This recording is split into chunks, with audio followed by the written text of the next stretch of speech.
crooked cop cooked.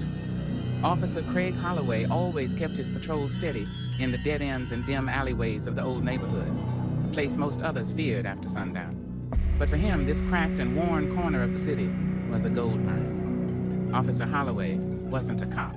He was a predator, and these streets were his hunting grounds. He wasn't there to protect, far from it. To him, every street dealer was an opportunity, a ticket to easy cash, a free drug, and sometimes he'd roust a guy who didn't know better, shake him down for whatever he had and let him go bruised but alive. Other times it got darker. Officer Holloway had no line he wouldn't cross, and every dealer on these streets knew it. Still, they feared him too much to ever say a word. Tonight, though, the air was different. A hot wind swept through, thick and suffocating. Officer Holloway liked to work in the haze of midnight, but something about the heavy air felt wrong. He drove slow, feeling the weight of something invisible settling on him. Rounding a familiar corner, he spotted Kenny Stacks Whitaker, one of the street's regulars, leaning against a wall under the dim glow of a street lamp. Kenny saw the cruiser approach and started to turn, but Holloway flicked his light, stopping him in his tracks. "Evening, Stacks," Holloway called, stepping out of the cruiser. His voice was thick with authority, oozing with malice. "Got anything interesting for me tonight?"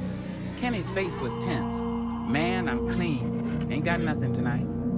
Holloway's sneer was hidden by the shadow under his hat. "I think you're lying, Stacks." Before Kenny could react, Holloway had him against the wall, hands gripping Kenny's neck, his knee pressed into his back. Kenny's face was smeared into the brick, breath coming in short, panicked gasps. "You know how it goes. You either give me what you got or things go south," Holloway growled. Kenny's trembling hand reached into his pocket and pulled out a small bag of white powder, offering it to Holloway without looking him in the eye. But Holloway's gaze was locked, not on the bag, but on something else, a glint in the shadows. In the far distance, just past the curve of the block, Holloway spotted a dark figure, motionless, watching. Ignoring the feeling that prickled the back of his neck, Holloway took the bag. "Better luck next time, Stacks." He released his grip and shoved Kenny back. He glanced again down the street, but the shadowy figure had vanished. Probably just some bum, he thought, brushing off the unease. The night dragged on, the weight of the dark pressing closer, but the chill in the air didn't feel like a change in the weather. It felt personal.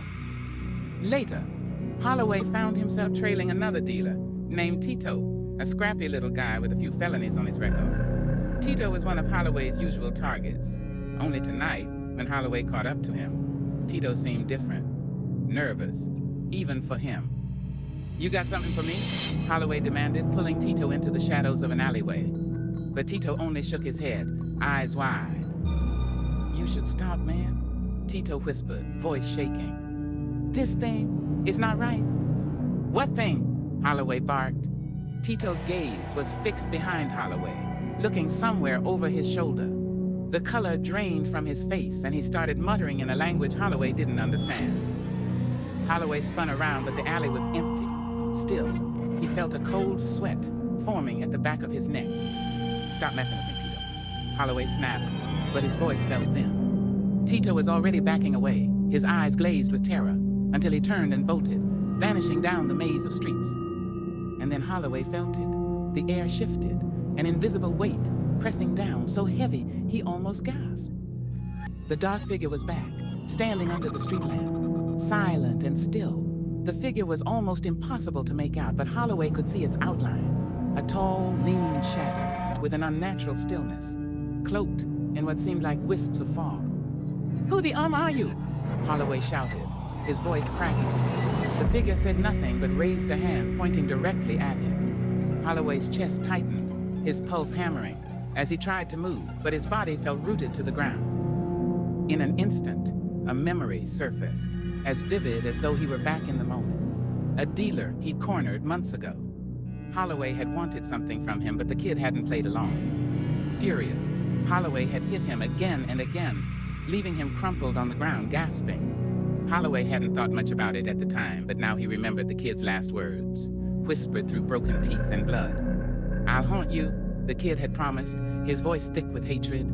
"I'll come back for you." Holloway shook his head, forcing himself to breathe. It was just paranoia, just a nightmare. "Get lost!" he yelled into the darkness. But the figure only took a step closer, its face hidden, arms hanging loosely by its side, And then it raised the hand again, slowly, pointing straight at him, its finger cold as death. Holloway tried to look away, but his eyes were locked on the figure, trapped in its unblinking gaze. He felt the air around him grow colder, tighter, and suddenly he couldn't breathe. It was as if an iron vice had clamped around his throat, squeezing the life out of him. As he choked, images began to flash before his eyes, the faces of all those he brutalized, their twisted, bloodied faces staring back at him, their eyes hollow and accusing. The darkness grew, swallowing the light until only their faces remained, a jury of the damned. "No!" Holloway gasped, clawing at his throat, but his voice was lost in the void.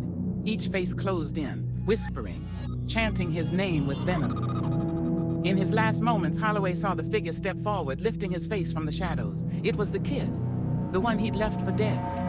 Only now, his face was wrong, warped and twisted, his mouth stretched into a horrible grin.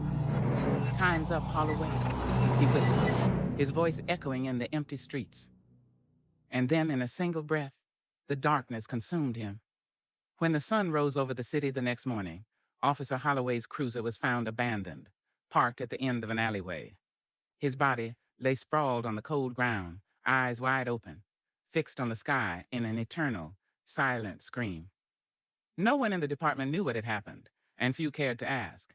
But in the shadows of the old neighborhood, rumors spread like wildfire. They said that a figure now lingered in the alleyways, a shadow that moved through the darkness, forever searching.